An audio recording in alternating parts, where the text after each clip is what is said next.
Esta é a minha primeira foto. Eu tinha aqui 9 meses. Eu nasci no dia 5 de maio de 1952 e, segundo meu pai e minha mãe, eu nasci às 7:45 de uma segunda-feira. A minha mãe subiu para a sala de parto e o meu pai desceu para fazer os papéis, e quando ele subiu de volta, eu já tinha nascido. Então, por pouco eu não nasci no corredor da maternidade. E aí eu costumo pensar que quem nasceu 7:45 da manhã de uma segunda-feira nasceu pronto para o trabalho. Eu acho que eu também nasci pronta para o trabalho, só que um trabalho diferente, o trabalho de pegar a vida.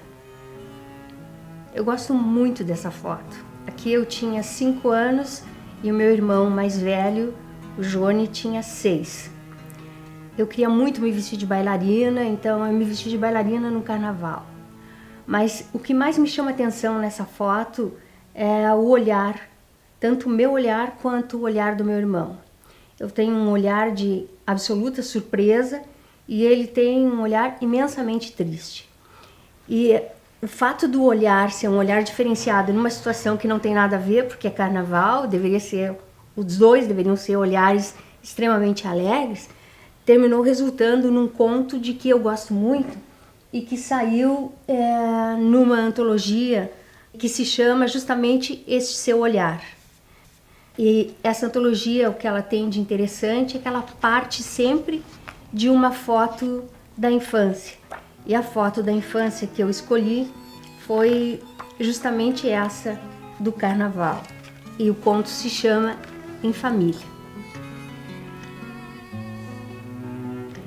É a única foto que eu tenho da Avenida Calduro. E eu acho que por isso eu gosto tanto dela. Eu morava na Avenida Calduro, número 81. E aqui então era a porta de entrada, meu irmão mais velho, meu irmão menor, e aqui então era uma salinha bem pequenininha. A casa toda era muito pequena e ao mesmo tempo era extremamente aconchegante, como a própria rua era extremamente aconchegante. Era como se nós fôssemos todos uma grande família. Eu lembro quando nós saímos da Avenida Calduro, que o carro ia virando a esquina, essa impressão ficou muito forte em mim. O que eu estava deixando para trás, na verdade, não estava ficando. Eu ia carregar comigo para o resto da vida. E, de fato, a Avenida Calduro continua em mim. A minha primeira escola foi o Grupo Escolar Argentino. O dado curioso é que eu aprendi a ler no Grupo Escolar Argentino. Tinha uma cartilha que era fantástica, era a cartilha da Clarissa, e eu lia de qualquer maneira. Eu lia de trás para frente, de cabeça para baixo, eu sempre lia a tal da cartilha. E aí abriu uma vaga no Instituto de Educação, que era uma escola modelo, e o sonho de toda mãe era ter uma filha estudando no Instituto de Educação. Abriu uma vaga e eu passei do grupo escolar para o instituto. Lá a cartilha não era da Clarissa, portanto eu não sabia ler. Então a minha sala de aula na primeira série ela era dividida entre aqueles que já sabiam ler, aqueles que estavam muito bem encaminhados e que terminariam o ano lendo, e aqueles que eram uma grande dúvida. Eu era a primeira aluna daqueles que eram uma grande dúvida. E o mais curioso é que eu vinha voltando do colégio com a minha mãe e olhei para uma placa e disse, lá está escrito raio-x. E foi a partir do raio-x que eu aprendi a ler. No dia seguinte fiz o exame e aí continuou a minha vida. Eu fiz todo o primário e todo o ginásio no Instituto de Educação. E o ginásio era aquele que a gente chamou de ginásio experimental. Então eu tinha aula pela manhã e pela tarde, eu entrava às 7:30 da manhã e saía 6:30 da tarde, de segunda a sexta. Com isso a gente tinha várias atividades, e entre as atividades nós tínhamos um grupo de teatro que era coordenado pela Olga Reverbel. E aí esta foto aqui é uma foto do grupo de teatro. E eu era o menino, aliás, era uma coisa que eu não gostava muito. Eu sempre que tinha peça, e na peça tinha um menino, eu era o menino, porque eu era muito alta, usava o cabelo curtinho, E quando tinha bicho, então eu odiava, porque eu sempre era girafa. E eu ficava pensando, um dia eu vou escrever uma peça e vou ser a personagem que eu quiser ser. Isso aconteceu mais tarde, no Júlio de Castilhos. E ter visto as minhas personagens vivas na minha frente, naquela peça que eu escrevi, foi uma emoção enorme. Elas estavam dizendo aquilo que eu tinha pensado que elas iam dizer, elas estavam andando como eu tinha pensado que elas iam andar. E isso me deixou tão encantada que no momento em que eu saí da apresentação no colégio, uma apresentação amadora, né? Na minha escola, eu tinha certeza de que eu seria uma coisa na minha vida, de que eu seria escritora. Existe um outro fato que me aproxima do teatro. Ainda há pouco tempo, eu vivi exatamente a mesma emoção quando transformaram o texto da novela infanto-juvenil Fica Ficando numa peça de teatro. E eu acho que a literatura tem mesmo esse poder de renovar as emoções. Bom, essa é a foto de Miss Porto Alegre. Naquele ano de 1970 foi um ano importante para mim, foi o ano em que eu entrei na universidade, foi o ano em que eu fui Miss Porto Alegre, foi o ano em que eu fui primeira princesa do Rio Grande do Sul. Então foi um ano muito movimentado. O fato de ter sido Miss Porto Alegre me traz lembranças muito agradáveis, porque eu fiz muitas viagens, eu fui aos Estados Unidos, eu fui ao México, eu ganhei a cidadania do estado de Indiana, eu ganhei a cidadania de Indianápolis, mas, sobretudo, eu conheci muita gente. E eu acho que esse é o lado bom de tudo que a gente faz, poder conhecer pessoas e poder conhecer lugares. E Miss Porto Alegre me possibilitou isso. E naquele momento, não fosse concurso, eu não teria essa chance. Essa é a minha foto de formatura. Eu fiz o curso de letras no Instituto de Letras da Universidade Federal do Rio Grande do Sul, onde eu fiz todo o resto, na verdade. Lá também eu fiz mestrado, lá eu fiz doutorado, depois eu fiz o pós-doutorado na PUC, mas nesse momento já trabalhava como professora na graduação e na pós-graduação do Instituto de Letras. Eu acho que eu nasci para duas coisas, do ponto de vista profissional, se é que a gente nasce para alguma coisa, eu nasci para duas coisas.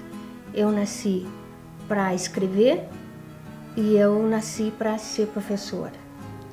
Essa possibilidade de formar gerações, porque várias gerações já passaram por mim, é quase que mágica. E na frente dos meus alunos eu aprendo e eu rejuvenesço com eles. Um outro momento importante é esse. Não sei bem como é que a gente diz, eu tenho uma biblioteca ou eu sou uma biblioteca. Eu gosto mais de eu sou uma biblioteca. Eu sou uma biblioteca numa escola, a escola se chama Edivino Bergman, em Morro Reuter. E a biblioteca é muito bonita, e na entrada tem essa placa, onde está escrito aquilo que eu acho que são as palavras. E diz assim: as palavras são pontes. Com elas descubro e redescubro pessoas e mundos. Essa é uma das minhas fotos de casamento. Faz muito tempo, já faz 34 anos. Quando eu me pergunto por que durou tanto e por que dura tanto esse casamento, eu acho que a resposta está muito mais no Tuti do que em mim. Mas acho que a base de tudo além do amor, é o respeito. E também há muito da admiração que nós temos um pelo outro. Eu tenho uma admiração muito grande por tudo que o Tuti faz. E eu acho que essa foto, de uma certa forma, ela se renova a cada 5 de janeiro de cada ano. A Jane é uma pessoa muito dedicada. Cada minuto que sobra, ou ela está estudando, ou ela está pesquisando, ou ela está lendo. O sucesso que ela alcança atualmente profissional e principalmente como escritora é fruto dessa dedicação. Tudo isso sem esquecer as suas obrigações de avó, mãe e esposa. Bom, o Tuti e eu tivemos 2 filhos, o Cristiano e a Fernanda.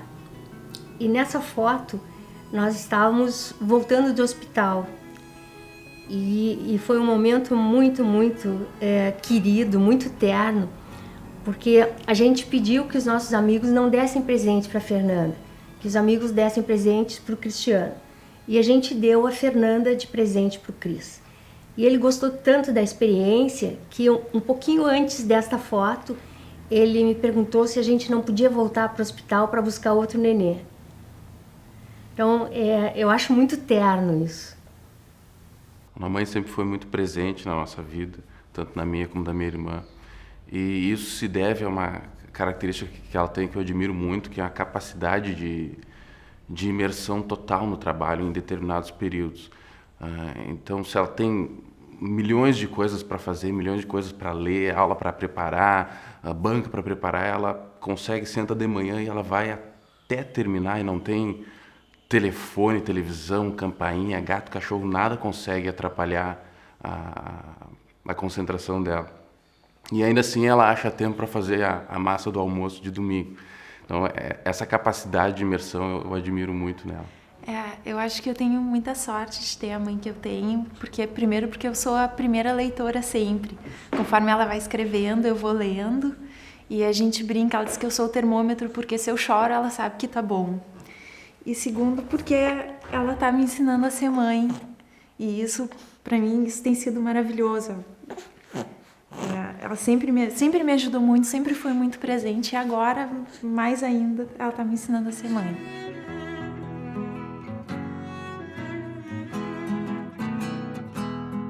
Assim, eu sempre tive um ambiente muito propício à criação literária.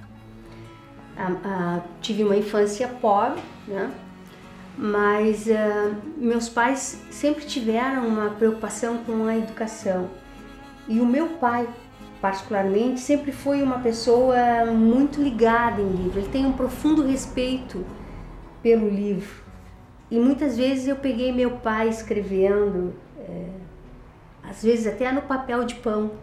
Então, desde a infância que eu tenho o respeito pelo livro e a motivação para escrever. E também tive muita sorte do Tuti ter entendido, das crianças terem crescido sabendo que escrever já é mais do que uma necessidade, quer dizer, é vital mesmo para mim, e terem então entendido e dado apoio e, sobretudo, terem me dado espaço para isso. Eu acho que isso foi fundamental na minha vida de escritora.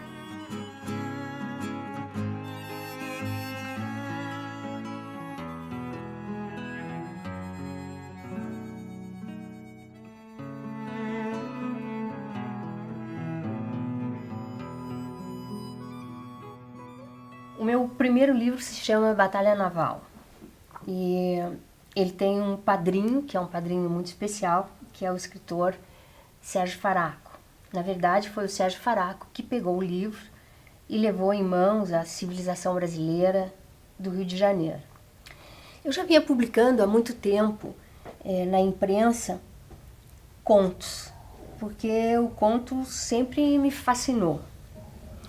E eu publicava então no Correio do Povo, no Caderno de Sábado, e nesse sentido eu acho inclusive que a minha geração é uma geração muito mais feliz do que a geração atual. Porque a relação do escritor com o texto publicado é uma relação diferente. E a minha geração tinha a possibilidade de ler o texto publicado porque tinha espaço na imprensa. Então a gente tinha o Caderno de Sábado, a gente tinha o suplemento literário do Jornal do Brasil, a gente tinha o suplemento literário de Minas Gerais.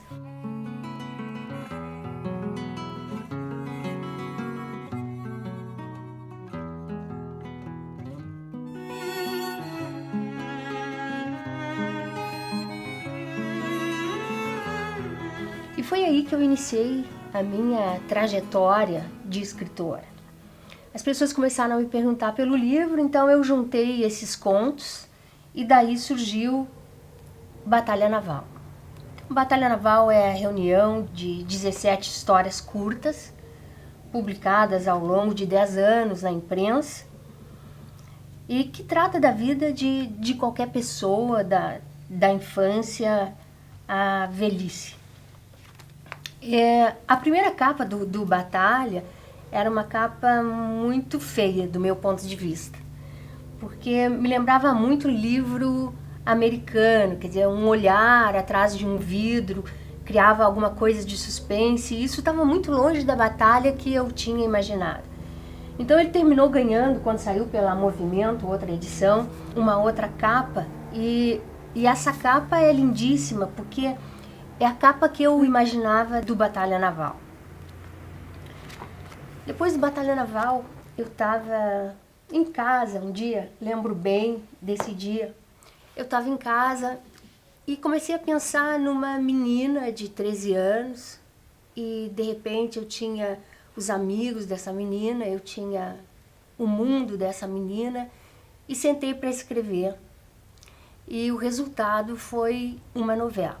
E essa novela se chama A Cor do Azul. Quando eu escrevi essa novela, eu vivi uma série de emoções, porque de uma certa forma me levou de volta à minha rua da infância e porque terminou trazendo sim algumas coisas da minha própria adolescência. A Cor do Azul me deu grandes alegrias, por exemplo, me deu o Prêmio Jabuti da Câmara Brasileira do Livro, me deu o prêmio da Fundação Nacional do Livro Infanto Juvenil, e hoje é um livro que está na 27ª edição e já vendeu mais de 200 mil livros. Então, se eu pensar em 200 mil livros, e se eu pensar que se dobra, que se empresta o livro, dobra o número de livros vendidos pelo número de leitor, eu vou pensar que 400 mil jovens no Brasil leram A Cor do Azul. E isso me deixa arrepiada. Acho que é para isso que o livro existe. Mas, fora isso, o dia que o Correio me trouxe A Cor do Azul, o primeiro exemplar do livro, eu levei um susto. E levei um susto porque eu não sabia duas coisas. A primeira é que eu estava entrando no mundo juvenil, e essa entrada, portanto, foi quase que sem querer e permanece até hoje. E a segunda porque eu recebi um livro de bolso e eu não sabia que seria um livro de bolso. E ele fazia parte, então, de uma série que se chamava Série Morena, da editora Atual, São Paulo. E essa editora pegou para essa série um escritor de cada estado e eu fui escolhida pelo Rio Grande do Sul. Várias edições, então, como eu disse, foram saindo e até que me deu uma outra grande alegria. A leitura de um ilustrador do livro levou esse ilustrador a pensar que a minha personagem era negra.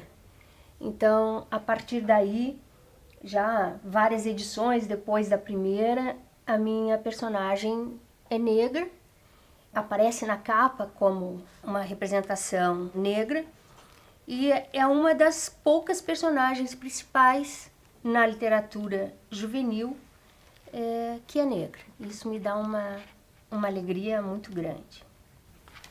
Bom, tinha entrado então na literatura juvenil, mas não era uma decisão, eu vou escrever para jovens, e não fazia parte dos meus planos. Na verdade, o conto sempre fez parte dos meus planos de escritora, porque o conto me fascina. Na verdade, me fascina o conto, me fascinam as pessoas. Por que o conto? Porque o conto tem toda uma estrutura própria e que termina constituindo um desafio para o escritor. Eu tinha um professor na Faculdade de Letras, o professor chamava Guilhermino César, um dos nomes mais importantes da literatura e da cultura sul-rio-grandense, embora fosse mineiro. O Guilhermino dizia assim, conto é o signo do homem moderno, o homem que nasce, o homem que corre, o homem que morre.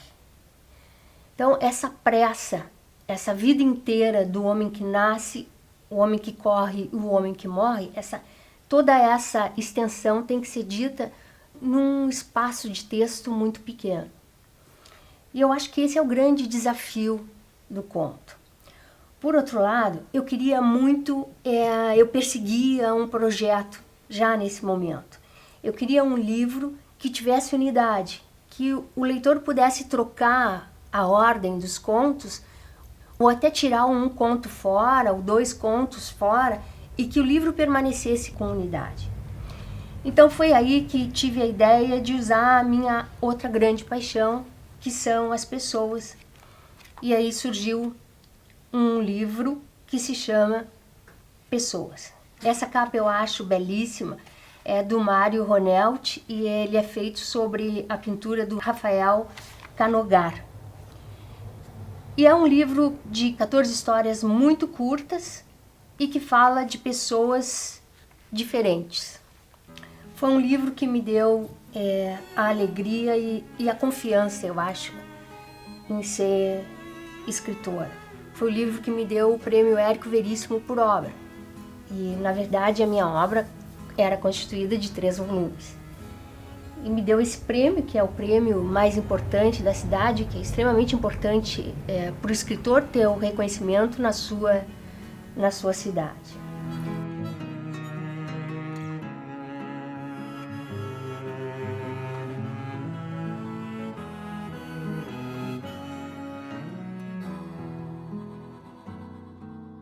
Eu a conheci primeiro como escritora, admirava muito a sua obra chamada Para Adultos, e depois a conheci então como colega.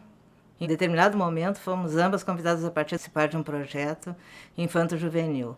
Aí realmente eu pude ver como a Jane trabalha com seriedade, considerando todos os públicos de grande valor.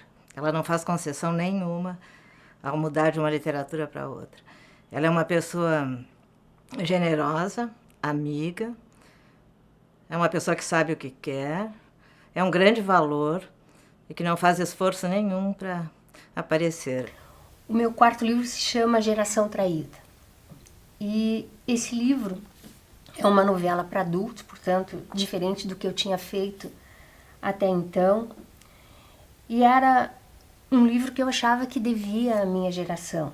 Que geração é essa? É a geração da antiga Faculdade de Letras e Filosofia da URGS, que se reunia no Bar da Filosofia e que viveu a cassação de alguns professores e que nos marcou profundamente. Então é um livro que fala das questões políticas, da questão da opressão, da questão da ditadura, fala de questões pessoais diante desse contexto, que é um contexto opressor, e fala também das drogas, quer dizer, é um momento em que começa a haver uma utilização maior de drogas. E foi um livro extremamente difícil de escrever porque o momento foi um momento difícil. Por outro lado, o resultado do livro foi um resultado que me agradou. E me agradou no sentido de poder comparar gerações. E, de fato, aquela geração de que eu falava era uma geração traída. Depois do Geração Traída, que foi o livro que me deu o prêmio Gralha Azul da literatura brasileira, eu passei para uma outra geração muito mais jovem. E daí surgiu um time muito especial, que é um livro que teve um nascimento muito interessante. Depois que escrevi A Cor do Azul, eu pensei, não quero escrever para adolescente, não é isso, meu projeto não é esse. Um dia eu estava caminhando e encontrei o escritor Carlos Urbim, que na época coordenava um dos suplementos infantis e juvenis mais importantes, eu acho que a gente já teve, que era o ZH infantil. E o Urbim me disse assim, Jane, tu tens uma história juvenil para me mandar para publicar no ZH? E eu disse para ele, eu tenho. E era mentira, eu não tinha. Mas também eu fico pensando que escritor mente, né? Porque se escritor não mentisse, não ia ser escritor. Eu disse, eu tenho. E ele me disse, me manda amanhã de manhã. Quando ele disse amanhã de manhã, eu senti o problema. E agora? Aí vim para casa e fui olhando o que tinha em volta, sabia que tinha que escrever um texto naquela noite para entregar no dia seguinte. E aí vale a pena dizer que as pessoas sempre mitificam ou terminam de alguma maneira mitificando o escritor, achando que é uma pessoa diferente, que senta diante de um papel e a inspiração cai na cabeça, e não é assim. Então eu passei por um campinho onde tinha uma turma jogando futebol. E quando eu cheguei em casa, eu já tinha um texto, eu já tinha um time que era um time muito especial. E que era um time muito especial porque tinha um goleiro que usava óculos, porque tinha um zagueiro que era mudo, porque tinha uma menina que era muito brigona, porque tinha um atacante que era asmático e na hora de fazer o gol ele precisava usar a bombinha. Então eu sentei e contei essa história. Saiu publicado no ZH o texto e aconteceu o que não tinha acontecido ainda comigo. Eu continuei convivendo com o time. O time andava sempre à minha volta. Tudo que eu pensava, cada vez que eu pensava em escrever, eu pensava no time. E eu pensei, bom, tem uma outra história desse time que eu tenho que contar. E a outra história, então, deu origem a um time muito especial, o livro. E é a história daquele mesmo time e a história centrada num menino de rua. Isso me deu a oportunidade de falar dessa que é, sem dúvida nenhuma, uma das minhas grandes preocupações. E me deu a oportunidade, de uma certa forma, de mostrar, através da literatura, que existe sim uma saída para isso. E que a saída é a solidariedade. Não adianta uma ação política isolada se não houver solidariedade, se não houver um engajamento de todos para a questão do menor abandonado. Esse livro, no ano em que ele foi lançado, ele me deu o prêmio Tibiquera, de literatura juvenil, e também ele foi considerado o livro do ano. Mesmo assim, ainda não fazia parte dos meus planos escrever para adolescente. Eu queria mesmo era continuar com aquele projeto de contos. Há 20 anos eu editava a publicação para crianças ZH, do jornal Zero Hora, e eu solicitei para a Jane Tutiquian um texto. E ela produziu um artigo, algo meio ficção, que o título era Um Time Muito Especial. E o meu maior orgulho é saber que, a partir dessa provocação que eu fiz, nasceu realmente o livro Um Time Muito Especial, que, na minha opinião, coloca a Jane Tutiquian entre os maiores escritores infanto-juvenis do Brasil. Um Time Muito Especial é um livro muito querido, que trata de um grupo de crianças numa pequena cidade do interior, e cada elemento do time tem uma característica. E eu vejo esse livro como um elogio à diferença, porque o principal artilheiro do time é uma guria. O goleiro tem óculos de fundo de garrafa e o outro goleador do time é um neguinho magrinho que ainda por cima é asmático e precisa de tanto em tanto na hora do jogo correr até um cantinho do campo para botar a bombinha e continuar. Eu acredito que com isso, de uma maneira bem simples, a Jane Tutiquian vai tratando em um time muito especial de questões que são fundamentais na vida de todo mundo, principalmente de crianças que possam ter este ou aquele tipo de problema. Na verdade, eu tenho que dizer que eu não sou nem nunca fui uma contadora de histórias. Eu não saberia, por exemplo, escrever um livro de aventuras. Eu acho que sou e sempre fui uma contadora de emoções. E O Sentido das Estações me deu essa certeza. Dessa vez eu tinha um tema que percorreria todo o livro. E esse tema era sentimento. E tive então a ideia de colocar como último conto a história de uma escritora, e essa escritora se chama Ana, e que escreve um livro, e o livro se chama O Sentido das Estações. E o livro da Ana tem inclusive a mesma epígrafe que tem O Sentido das Estações. Pensava que, assim, esse livro que chega ao leitor não seria entendido como livro escrito por mim, mas como livro escrito pela Ana, aquela minha personagem. Foi uma experiência muito boa escrever O Sentido das Estações. E foi uma experiência muito boa porque eu acho que nada é mais importante do que as pessoas e nada é mais importante do que aquilo que as pessoas sentem. Um pouco eu trago isso da história da minha mãe, um pouco eu trago isso do que a minha mãe me ensinou. A minha mãe sempre disse o seguinte: olha, não te preocupa muito com as coisas. Coisas a gente ganha, a gente perde, as coisas estragam, a gente luta, a gente consegue de novo. Mas te preocupa com as pessoas, porque as pessoas são sempre únicas. De uma certa forma, O Sentido das Estações mostra isso, que as pessoas são sempre únicas. Ao falar sobre Jane Tutiquian, não há como separar a mestra da escritora, na vocação de despertar a criatividade.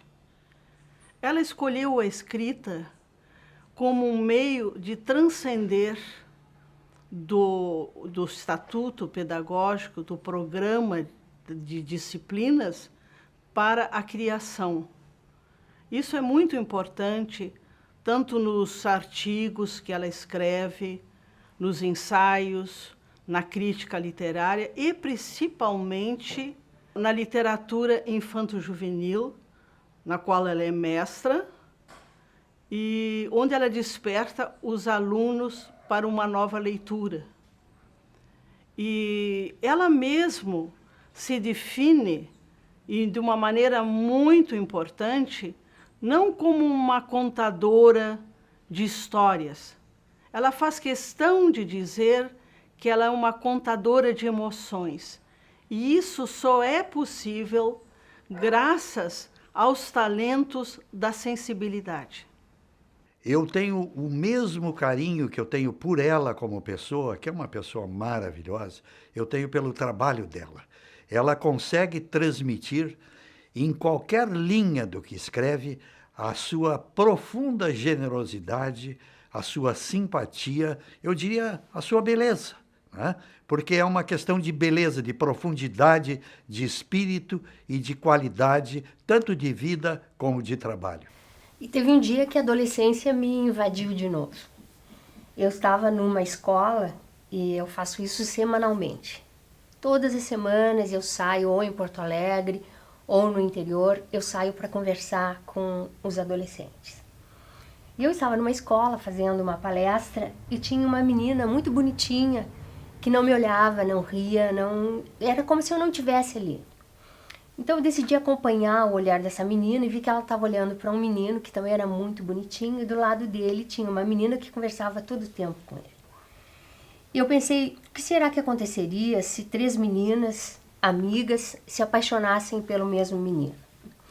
E aí surgiu Alê Marcelo Juiel. E foi um livro muito divertido de escrever. Todas aquelas questões de adolescência, de ver o corpo transformar todos os dias e não saber o que fazer com ele, de ver a voz transformar, todas as questões de sentimento, de dúvidas, terminaram vindo à tona no Alê Marcelo Juiel. Foi uma alegria tão grande escrever esse livro que, a partir daí, eu pensei, não, mas eu realmente gosto de escrever para adolescente, eu gosto de falar para adolescente. E a minha obra passou a ser um livro para adulto, um livro para adolescente, um livro para adulto e um livro para adolescente. Com o Alê Marcelo Juiel, eu ganhei o prêmio Açorianos de Literatura. Eu tenho uma imagem linda assim da Jane Tutiquian em Morro Reuter. Ela e um grupo de outros escritores, mas eu nunca tinha visto antes uma emoção tão grande com os leitores recebendo e conhecendo o escritor. No caso, a Jane Tutiquian. Então, foi um momento assim que eu me emocionei muito, fiquei muito tocada. Ela chegando, um bando de crianças, quando disseram que era a Jane, todo mundo aplaudiu e as pessoas começaram a conversar e a perguntar sobre os personagens, a perguntar de um livro, a perguntar o nome dos personagens, e eu fiquei muito impressionada com isso. Então, eu acho esse trabalho do escritor, esse ofício, além de escrever, de criar essas histórias maravilhosas que fazem, que nos dão rumo, que nos estimulam a fantasia, ainda mais chegar perto do seu público, né, dos seus leitores, dos seus leitorinhos, naquele caso, né, nos seus pequenos leitores, e fazendo com que eles, tendo esse impacto da presença, fazendo com que eles se tornem grandes leitores, e a partir desta literatura com tanta dignidade, com tanto talento, com tanta capacidade, com o talento que a Jane tem, de fazê-los pessoas melhores e mais fortes, mais éticas, mais dignas. Neste mesmo ano do Alê Marcelo Juiel, eu lancei esse livro, A Rua dos Secretos Amores, que é um livro de contos. E esse livro me deu grandes alegrias e me deu grandes emoções. Eu acho que eu vivi com ele toda a intensidade de sentimentos que um escritor pode viver durante o seu processo de criação. Eu trabalho no Instituto de Letras, hoje eu dirijo o Instituto de Letras da Universidade Federal do Rio Grande do Sul, e naquela época nós tínhamos feito greve, e nós não tivemos então férias, nós tivemos 10 dias de recesso durante o Carnaval e a semana depois do Carnaval. E esses 10 dias foram talvez os 10 dias mais importantes da minha vida de escritora. Porque eu escrevi o livro, eu já tinha um conto escrito, mas eu escrevi o livro em 10 dias. E nesses 10 dias eu vivi os sentimentos mais antagônicos, assim, profunda alegria, profunda tristeza. E eu acho que aqui eu consegui então fechar o meu projeto. Eu entro numa rua, e nessa rua eu vou contando o que acontece em cada uma das casas. E essa rua é a minha rua da infância. Essa rua é a Avenida Calduro. Quando se foi pensar na capa, nós não conseguimos mais uma foto da Avenida Calduro, mas nós conseguimos a foto da Travessa dos Venezianos, que é exatamente igual. A única diferença é que a avenida era toda amarela, aquelas casinhas coladas, e a Travessa dos Venezianos é colorida. Bom, a parte disso, de ter vivido esses 10 dias, a alegria e a emoção de trazer de volta a minha rua e a emoção de cumprir aquilo que eu queria de um livro de contos, ele me deu também um prêmio, que eu acho que é um prêmio extremamente importante, assim como o Alê Marcelo Juiel.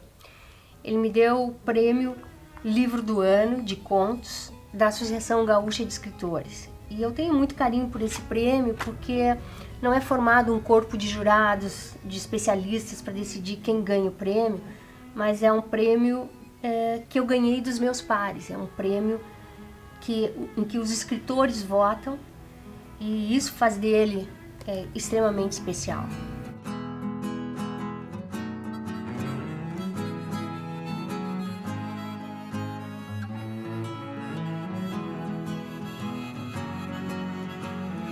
Aconteceu Também Comigo é uma novela, também infanto-juvenil, e que resgata a minha adolescência. A minha adolescência no Instituto de Educação, onde eu fiz todo o primário e fiz todo o ginásio. E esse livro foi extremamente emocionante escrever. Ele me deu muita emoção, ele me divertiu muito, né? E aí eu me dei conta que não tem muita diferença, não, a adolescência do meu tempo para a adolescência de hoje. O que muda, o jovem é mais ou menos o mesmo, ele tem os mesmos sentimentos, as mesmas preocupações, as mesmas inquietações. O que muda é o entorno, é aquilo que a gente oferece para o jovem.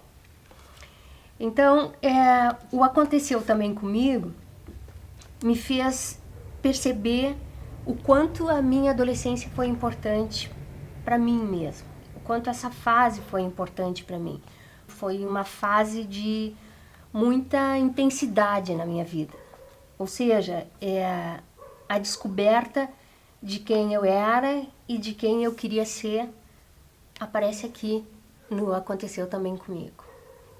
Jane Tutiquian sempre buscou a grande emoção. A literatura é uma consequência dessa busca do sentimento maior, daquele que fica insatisfeito e que, apesar de se revelar em fragmentos dos personagens dos seus livros, ele continua a insistir e a bater nela. Ela é a mesma menina que a vi quando começou a ter aulas comigo e foi uma aluna excepcional, que já manifestava essa sensibilidade com a qual ela teceu, passo a passo, todos os seus livros, seja na literatura infanto-juvenil, nos ensaios e na busca por esse terreno tão difícil que é a literatura e a academia. Jane Tutiquian continua sendo a mesma imagem de quando penetrou naquela sala de aula no antigo Julinho de Castilhos. JF, A Conquista de Niuei, realizou um sonho que eu tinha, que era poder escrever sobre a relação de um neto com o avô. Esse contraste, de uma certa forma, me atrai muito. E o que me deu assim, mais alegria ao escrever esse livro foi o fato de eu ter recuperado o avô que eu não conheci. Meu avô se chamava Quincas, é lá do interior, do sertão da Bahia. E o meu avô tinha um lema de vida. E o lema dele era o seguinte: se homem fez, Quincas faz. Então eu cresci ouvindo isso, se homem fez, Quincas faz, porque meu pai dizia que meu avô dizia. E de uma certa forma eu mais ou menos assumi isso para minha vida, se homem fez, Jane faz. E daí surgiu o JF e A Conquista de Niuei. Esse avô que aparece em JF e A Conquista de Niuei é exatamente como o meu avô tem lá no fundo da casa um quartinho onde ele inventa coisas, onde ele cria coisas. E tem uma relação muito bonita com o seu neto. Eu acho que tem uma ternura, de humanidade muito grande nesse livro, né? Ele é cheio de encontros, de desencontros, de dúvidas, de descobertas, mas ele é sobretudo cheio de amor, uma coisa bem terna.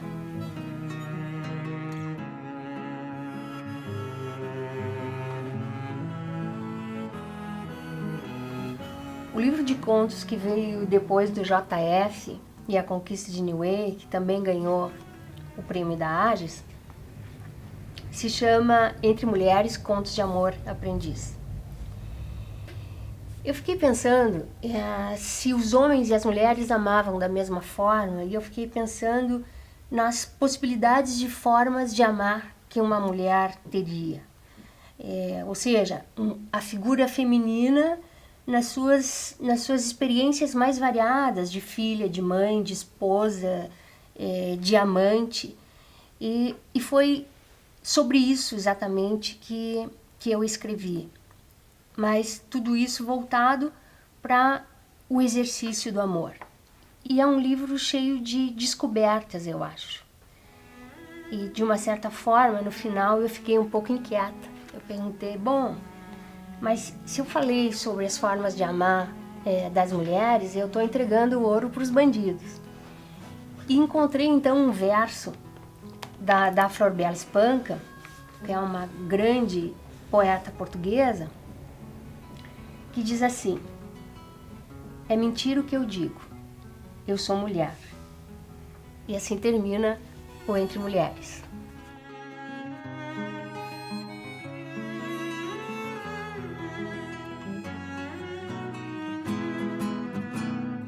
O livro para adolescente que seguiu Entre Mulheres foi Olhos Azuis, Coração Vermelho. E aqui, nesse livro, eu já estava realizando uma experiência que eu acho importante. Escrever para o adolescente significa permitir que o adolescente se encontre no texto, ou ele não vai funcionar. Então, o adolescente tem que se ver no texto, com a sua própria linguagem, as suas próprias aventuras e os seus próprios problemas. E isso faz parte, levantar esses problemas e levantar as alegrias dos adolescentes faz parte dessa ida às escolas todas as semanas. E aí eu descobri um problema seríssimo que todo adolescente tem, só não tem aquele que é filho único, ou talvez aquele que é filho menor, que é o seguinte: eles dizem isso com todas as letras: minha mãe e meu pai gostam mais do meu irmão ou da minha irmã do que de mim. Então, esse livro, ele traz as transformações da adolescência sofridas pela Júlia, mas ele traz também esse questionamento e, em torno desse questionamento, toda a observação da adolescente em relação à sua família. E aí ela termina descobrindo o que é o amor e mais, ela descobre que ela é capaz de amar. Quando eu terminei esse livro, eu achei tão bonita a última página, porque às vezes a gente também acha muito bonito o que a gente escreve. E que eu terminei chorando. E a minha primeira leitora é sempre a Fernanda, sempre foi. A Fernanda, minha filha. Eu dei o livro para a Fernanda ler e a Fernanda terminou chorando, como eu tinha chorado. E aí eu pensei, bom, o livro vai funcionar. Fica Ficando foi um livro de encomenda. Cada vez que eu chegava numa escola, os alunos perguntavam: tu não vai escrever sobre o ficar? E eu ficava com problema, imagine-se que eu nunca fiquei. Isso fez com que eu passasse um ano perguntando para eles, conversando com eles sobre o que era o ficar. E descobri algumas coisas bem interessantes. Talvez a mais importante delas é que a gente achava que sabia tudo sobre as relações humanas quando caiu na nossa cabeça, de pais, professores, caiu na nossa cabeça o ficar. E o grande medo era que o ficar terminasse esmagando, esvaziando os sentimentos. E eu descobri então que não, que o ficar não é muito diferente do nosso namorico de antes, né? E que os meninos querem ficar com as meninas de quem eles gostam e as meninas querem ficar com os meninos de quem gostam. O Fica Ficando, então, trata da vida de dois adolescentes, um do primeiro ano do ensino médio, a outra da 8ª série, que é a Helena. E a Helena tem muito trabalho para conseguir ficar com o BG.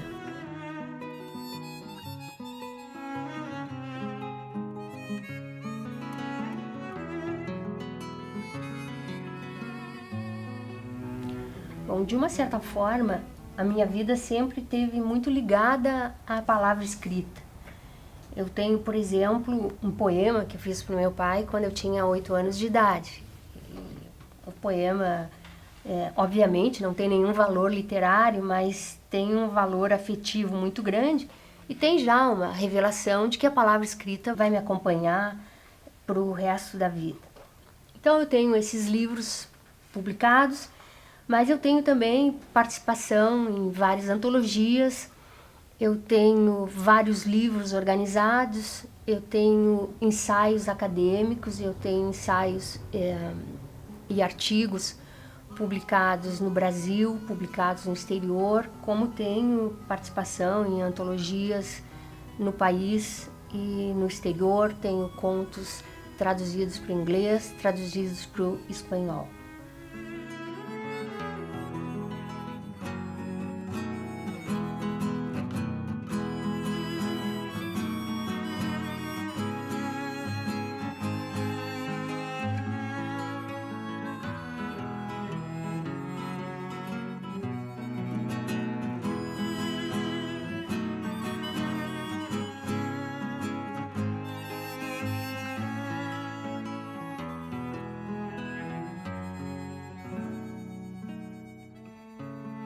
É importante destacar o papel da Jane Tutiquian na divulgação, no estudo, na reflexão sobre as literaturas africanas de língua portuguesa. Ela é uma precursora entre nós e tem revelado essa literatura que nós de fato precisamos conhecer e com a qual nós temos muito que aprender. Então, além de ser a escritora que é conhecida e reconhecida, é também alguém que pensa a cultura e pensa a literatura, estabelecendo pontes culturais entre África e Brasil e, por que não, também Portugal. Dessas antologias tem uma que me dá um certo orgulho de participar dela. E essa antologia se chama 35 Melhores Contos do Rio Grande do Sul, e a seleção foi feita pela professora Maria da Glória Bordini. Só para que se possa ter uma ideia dos meus companheiros de antologia, Simões Lopes Neto, Érico Veríssimo, enfim, toda uma gama de escritores, Moacir Scliar, Luiz Fernando Veríssimo, que sempre foram referências para mim, escritores por quem eu tenho a maior admiração. Eu acompanho a carreira da Jane Tutiquian desde que ela estreou na literatura, né? Era então uma jovem e surpreendente escritora. Ficou claro desde o início que a voz dela era uma voz de renovação. É uma voz assim que naquele momento se unia de outras escritoras para criar uma verdadeira tendência que é hoje a literatura feminina no Rio Grande do Sul. A Jane não só é uma pessoa que escreve brilhantemente, como ela tem também uma formação literária impressionante, não é? Apoiada assim numa passagem pela universidade que dá a ela uma dimensão não muito comum entre as pessoas que escrevem. E o sucesso da carreira dela se manifesta não só pelos títulos, pelos numerosos leitores, como também pelos prêmios que ela ganhou, que eu me lembre, ela ganhou Jabuti, ganhou Açorianos, ganhou o prêmio Nestlé de literatura, ganhou o prêmio Tibiquera, ou seja, é um reconhecimento bastante grande. E eu acho que o que me chama a atenção na obra dela é, primeiro, essa versão feminina, né, que se reflete na literatura dela, digamos, para adulto, né, e também essa verdadeira vocação para a literatura infanto-juvenil, né, ela tem assim, uma capacidade de comunicação muito grande com o público jovem, né, e isso realmente a consagra como uma das grandes vozes literárias do Rio Grande do Sul. Eu já perguntei para alguns amigos meus por que eles escrevem. E alguns respondem que escrevem por vaidade ou que escrevem para ser reconhecidos. Outros dizem que escrevem por necessidade, mas a grande maioria dá a mesma resposta, que é um mistério. Osman Lins, um dos grandes escritores da nossa literatura, dizia: escrever é uma danação. No entanto, ele praticamente morreu com uma caneta e um papel na mão. A Clarice Lispector, talvez a maior escritora brasileira, dizia: escrever é uma maldição, mas uma maldição que salva. Clarice também passou a vida inteira escrevendo, provavelmente em busca da salvação que representa a literatura. Às vezes eu fico pensando assim, imagina um escritor na frente de uma tela, num dia bonito de sol, enquanto os outros lá fora estão vivendo de verdade. Exatamente o que faz esse escritor permanecer diante de um texto? Acho que só existe uma resposta para isso. E a resposta é o amor à literatura. Mas existe alguma coisa além desse amor à literatura.